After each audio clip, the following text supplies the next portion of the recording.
പത്തനംതിട്ടയിൽ ആഭിചാരക്രിയയുടെ മറവിൽ 15-കാരിയെ പീഡിപ്പിക്കാൻ ശ്രമം. പ്രതിയായ മുൻ BJP കൊല്ലം ഈസ്റ്റ് ജില്ലാ കമ്മിറ്റി അംഗം ടി രഞ്ജു അറസ്റ്റിലായി.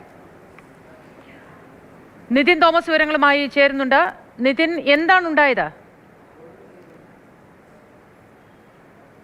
കഴിഞ്ഞ 10-ാം തീയതിയായിരുന്നു ഇത്തരത്തിലൊരു സംഭവം ഉണ്ടായത്. പെൺകുട്ടിയുടെ വീട്ടിൽ വെച്ച് തന്നെയാണ് പീഡിപ്പിക്കാൻ ശ്രമിച്ചത്. പെൺകുട്ടി രക്ഷിതാക്കളോട് വിവരം പറഞ്ഞതിനെ തുടർന്നിട്ടാണ് ഈ ഒരു വിവരം പുറത്തറിയുന്നത്. എന്തായാലും നിലവിൽ പോലീസ് കേസ് എടുത്തിട്ടുണ്ട്. പ്രതിയെ അറസ്റ്റ് ചെയ്തിട്ടുമുണ്ട്. ഇന്ന് കോടതിയിൽ ഹാജരാക്കും.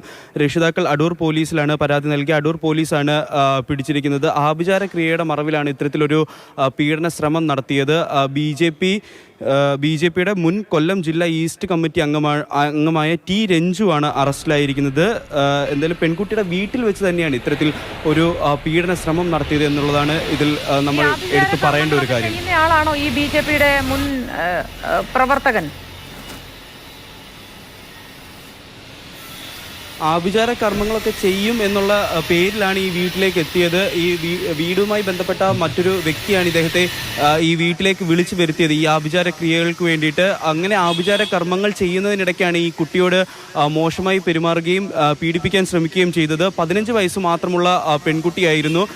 ഈ പെൺകുട്ടി പിന്നീട് വീട്ടുകാരോട് പറയുകയായിരുന്നു. ഈ മാസം തന്നെ 10-ാം തീയതിയാണ് ഇത്തരത്തിലൊരു സംഭവം നടന്നത്. ഇതിനുശേഷം ഈ പെൺകുട്ടി തന്നെ വീട്ടുകാരോട് തുറന്നു പറയുകയും വീട്ടുകാർ പോലീസിൽ പരാതി നൽകുകയും പോലീസ് തുടർന്ന് പ്രതിയെ അറസ്റ്റ് ചെയ്യുകയുമായിരുന്നു.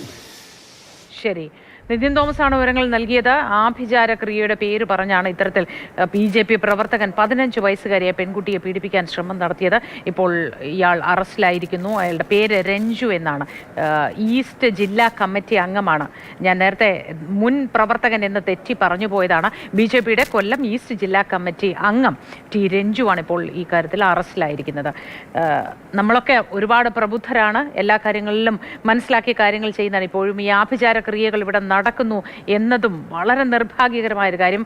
അതിൻ്റെ പേരിൽ 15 വയസ്സായ ഒരു പെൺകുട്ടിയെ ഒരു സുരക്ഷയും നോക്കാതെ മാതാപിതാക്കൾ ഇത്തരത്തിൽ ഒരു ഒഴിഞ്ഞ ഭാഗത്ത് ആഭിചാര കർമ്മങ്ങളുടെ ഭാഗമായി വിട്ടുകൊടുത്തിട്ടുണ്ട് എങ്കിൽ അവർക്കെതിരെയും കേസെടുക്കേണ്ടതല്ലേ എന്ന് ഞാൻ ചിന്തിച്ചു പോകുന്നു. ഈ തെറ്റിലേക്ക് വഴിവെച്ചത് മാതാപിതാക്കളല്ലേ?